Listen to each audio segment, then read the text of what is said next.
Bonjour, j'espère que vous allez bien. Cette nouvelle vidéo va consister à parler du football. C'est vrai, je me suis absenté vraiment beaucoup de temps parce que j'ai géré beaucoup de trucs au niveau de ma vie professionnelle. Donc maintenant que tout est réglé, on va mettre du lourd, on va accélérer. Donc j'ai décidé aujourd'hui de réaliser cette vidéo pour vous parler un peu de tout ce qui est football et de vous donner de nouveaux trucs et parler de quelques joueurs. Donc je commence d'abord avec le Real de Madrid. Et au niveau du Real de Madrid, j'ai sélectionné deux joueurs et peut-être après finir avec l'entraîneur. Et le premier élément que j'ai sélectionné, c'est Jovic, je dirais Jovic. Parce qu'actuellement, il s'est retenu à Francfort en deux matchs, trois buts. Donc, les gens disent que Zidane ne le faisait pas jouer. Zidane a mal utilisé Jovic, un joueur qui a été meilleur buteur d'une Coupe d'Europe. Donc, pourquoi pourquoi c'est Benzema, pourquoi c'est ceci, pourquoi c'est cela. Bon, moi, à mon avis, je ne suis pas pour Zidane, je ne suis pas pour Jovic. Pourquoi? Parce que Francfort n'a pas la même popularité avec le Real de Madrid. Ça fait un. Francfort n'a pas la même pression comme le Real de Madrid. Ça fait deux. Et le deuxième élément que j'ai voulu aussi ajouter, vous ne pouvez pas faire banqueter Benzema aussi pour faire jouer Jovic. Pourquoi? Parce que Benzema, il est en forme. La plupart du temps, les gens disent que parce que Zidane est français, donc il va faire jouer Benzema. Non, c'est pas parce que Zidane est français. Pourquoi vous voulez enlever celui qui fait bien pour mettre celui qui fait mal? Donc, ça sera vraiment un gâchis. Quand je dis celui qui fait bien pour mettre celui qui fait mal, je vais vous expliquer. Actuellement, voilà les quatre éléments pour moi qui tiennent le Real de Madrid. Il y a Benzema, il y a Ramos, Courtois, et puis je pense Modric. Pas que je pense Modric, c'est les quatre éléments. Donc actuellement, même si Benzema ne marque pas beaucoup, mais il fait bien. Donc le cas Jovic, ça sera très très difficile pour lui de jouer lorsque Benzema est là. Peut-être les petits matchs, je le dis. Parce qu'au Real de Madrid, on ne va pas te laisser plusieurs chances. Pourquoi je le dis? Parce qu'il y a beaucoup de personnes qui disent que non, on ne le fait pas jouer, il joue, il manque de confiance. On n'est pas à Francfort, on est au Real de Madrid. Au Real de Madrid, on te donne deux trois matchs, tu ne prouves pas au placard. Parce que la concurrence est rude. Pourtant, à Francfort, regardez, c'est pas comme le Real. On peut te mettre 15 matchs. Peut-être qu'ils vont penser même que le 20e match va prouver. Au Real, ta chance est très petite. Donc, c'est pourquoi lorsqu'on te place titulaire, il ne faut pas t'amuser avec. Il faut prouver en même temps. Donc, si peut-être ton concurrent se blesse et qu'on te place, prouve. C'est vrai, on va dire que Zidane ne faisait pas jouer quelques matchs, pas quelques matchs, beaucoup de matchs, mais d'un autre côté aussi, la saison passée, Jovic quand même a joué quelques matchs. Mais on a vu que, bon, c'est difficile à expliquer pour moi. Voilà. Donc, c'est pas la même popularité au niveau des deux équipes. Donc, quand tu es au Real, prouve. Même si on te donne 60 minutes, il faut prouver. Quand tu es au Barça, même si on te donne 15 minutes, si tu peux, il faut prouver rapidement. Et c'est comme ça que tu vas avoir la confiance de n'importe quel joueur. Et aussi entraîneur. Maintenant, l'autre joueur aussi, que, comme je l'ai dit, c'est Vinicius. C'est la plus grosse arnaque du siècle pour le Real de Madrid. Vinicius, c'est la plus grosse arnaque du siècle. Lorsque tu regardes les commentaires que les gens m'envoient, ils disent non, les jeunes, il va progresser, il va progresser. Oui, les jeunes, il va progresser. Ça fait combien de saisons maintenant qu'il le regarde, qu'il ne progresse pas. Un joueur qui court, il veut traverser tout le terrain. Je ne sais pas comment le Real s'est arrangé à recruter un tel joueur qui apporte du gâchis, qui devient nul au fur et à mesure que ça avance.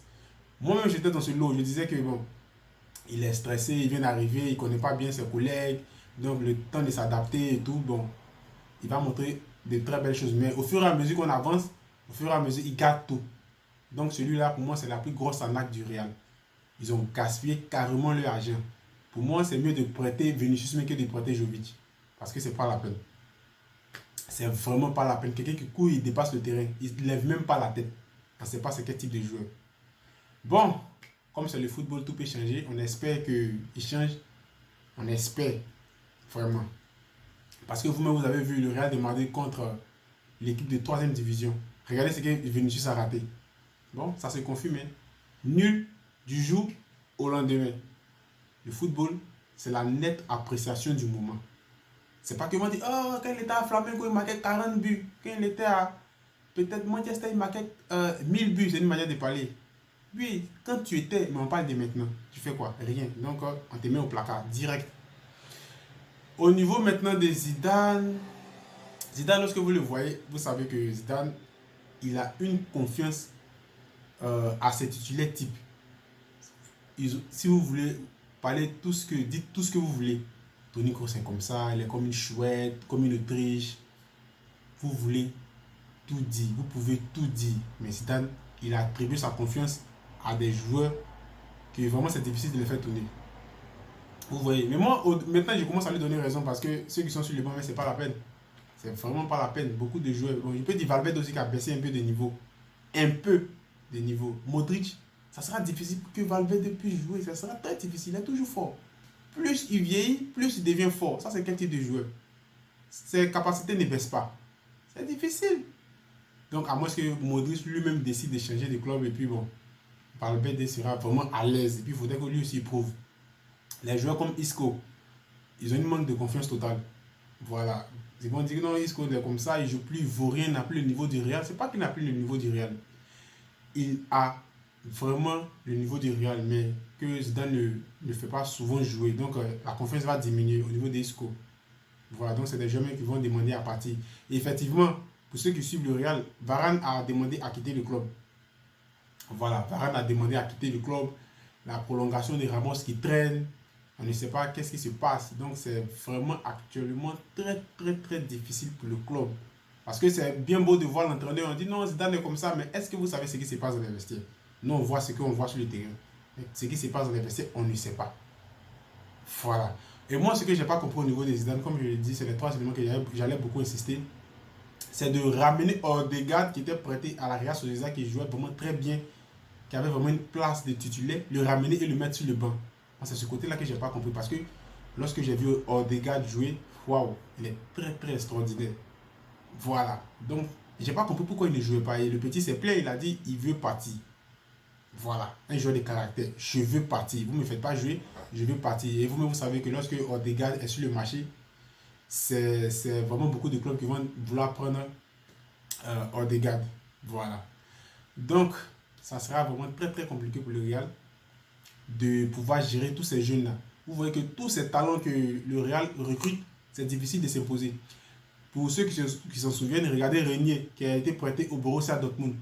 Et maintenant, le Real a commencé un peu, ils ont commencé à se plaindre pour dire que non, le petit ne joue pas, il n'a pas de temps de jeu, et tout et tout. Et le président de Dortmund lui a répondu, mais c'est difficile que Renier puisse s'imposer, pas qu'il ne peut pas s'imposer à Dortmund, mais c'est difficile qu'il puisse avoir une place de titulaire à Dortmund. Moi, j'aurais préféré qu'on le prête peut-être à Almeria, les clubs de deuxième division espagnole, pour qu'il puisse bien progresser. Parce qu'à Dortmund, vous me regardez, il y a Alan. C'est un monstre. À côté, vous avez Sancho. Il ne va jamais banqueter, peut-être s'il est blessé. De l'autre côté, vous avez Marco Reus.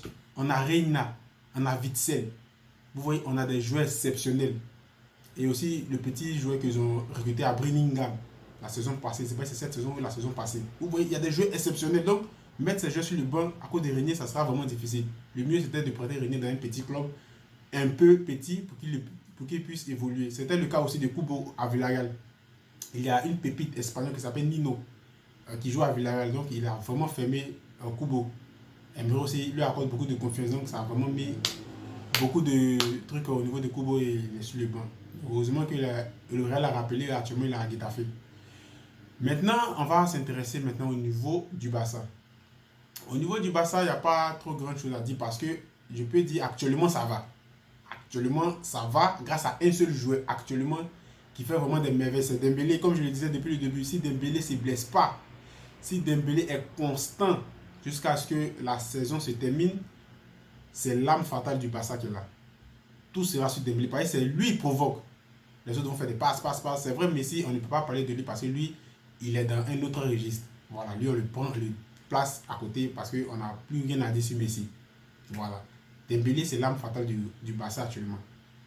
Et puis De Jong, les deux, ils prouvent, ils foncent, Pedri. Donc, c'est vraiment quelque chose qui est vraiment bien.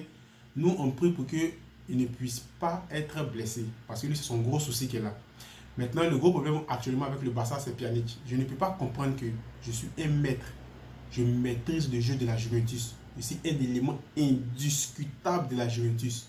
Et automatiquement, comme tu as vu l'agent, peut-être que tu veux prendre la Ligue des Champions, je ne sais pas quoi, automatiquement tu viens au Barça maintenant, tu es sur le banc. Comment un joueur de ce calibre-là peut être sur le banc?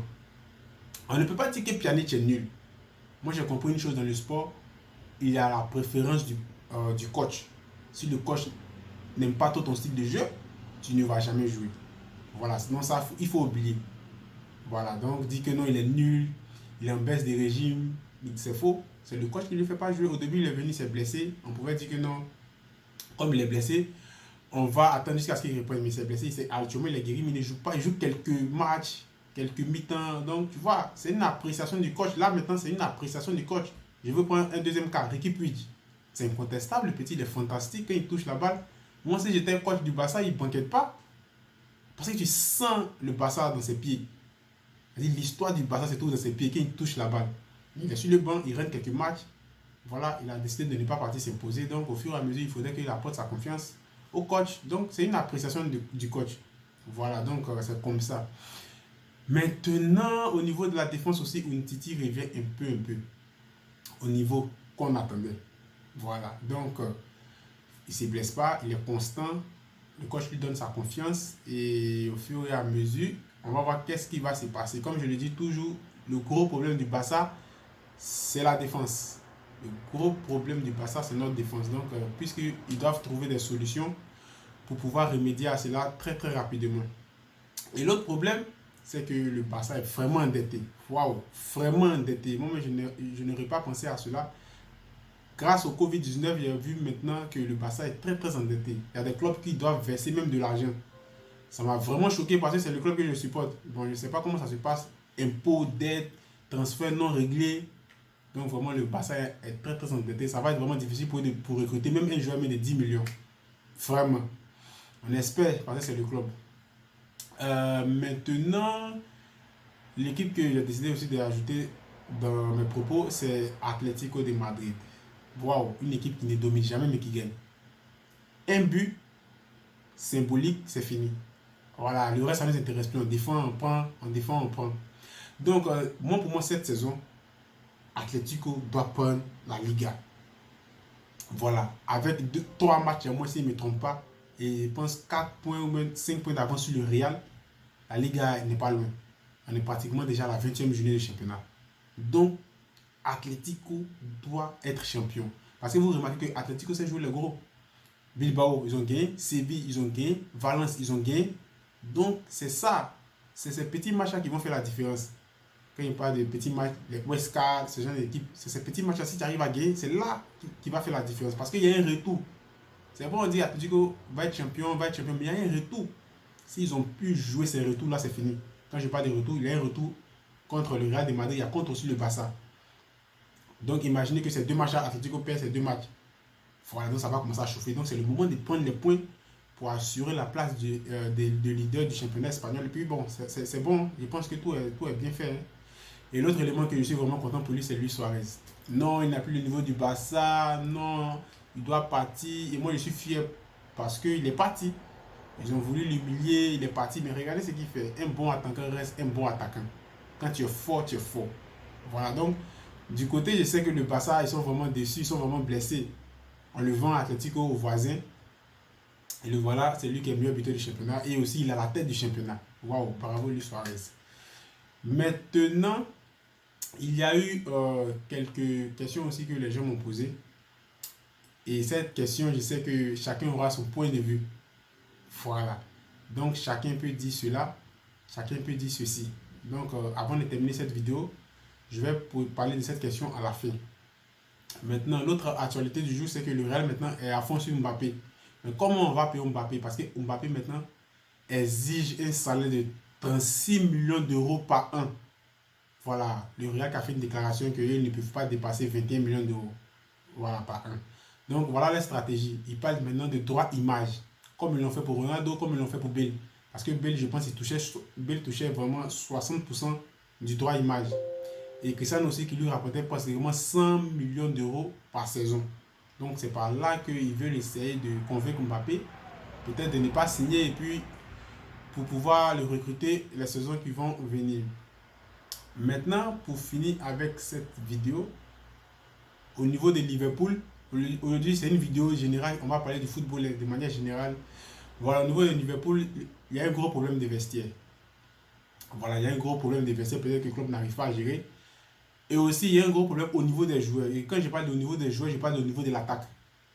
Voilà. Et puis pour moi, je vois que les joueurs au niveau de l'attaque commencent à être individuels. Quand l'autre a ballon, il ne veut pas faire passe. Quand l'autre a ballon, il ne veut pas faire ceci. Et moi, je porte mon premier regard sur Mohamed Salah. Quand il a la balle, il n'aime pas trop remettre aussi aux autres. Donc je pense que là, il faudrait que Klopp arrive à trouver une solution rapidement. Sinon, ça peut tuer vraiment Liverpool. Voilà, ça peut tuer Liverpool. Presque 3 matchs nuls. Et je pense que 4 matchs ou bien 5 matchs sans une victoire, c'est très dangereux pour Liverpool. Pour un club de ce niveau-là, c'est très très dangereux. Donc, je pense qu'ils vont trouver une solution pour pouvoir remédier à cela rapidement. Donc, pour finir, comme je vais parler de la question, voilà la question qui m'a été posée. On me demande entre Dembélé et Mbappé, pour moi, qui est le meilleur en termes de dribble, en termes aussi d'efficacité. Bon, en termes d'efficacité, moi je ne peux pas discuter parce que directement j'ai dit Mbappé. Pourquoi? Parce qu'il ne se blesse pas comme ça, il est constant, il marque, il est intelligent, c'est un jeu qui a compris les choses quoi.